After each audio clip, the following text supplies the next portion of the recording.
आया गे जान कैसे तोरा बिना हम जीवोगे रनिया हमारा भूलिए जबहिना। आया गे जान कैसे तोरा बिना हम रहबोगे जान हमारा छोड़िए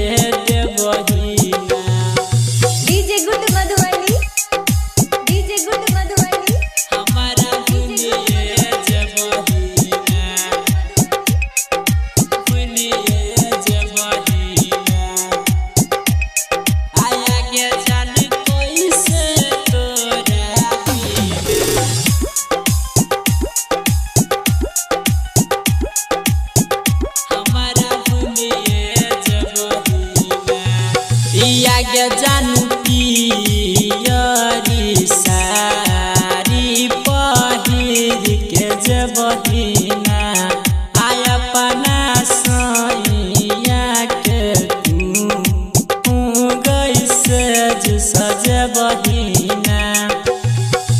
आगे जान पियरी सारी पहिर के जबहिना अपना सैया के तू गैसे सजबहिना।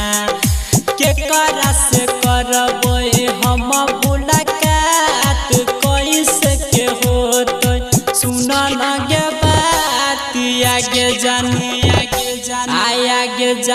कैसे तोरा बिना हम जीवोगे रनिया हमारा भूलिए जबहिगे। आया गे जान कैसे तोरा बिना हम रहबोगे जान हमारा भूलिए जबहिगे। डीजे गुड मधुबनी हमारा भूलिए जबहिना भूलिए जबहिना। आया गे जान कैसे तोरा बिना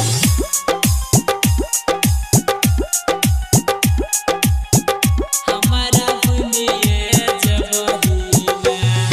आजुआरा पब जय छौरी जे मटको रहोय तो ना आजान गे हो तो तोहर विदाई शादी के भोर हो तो गे।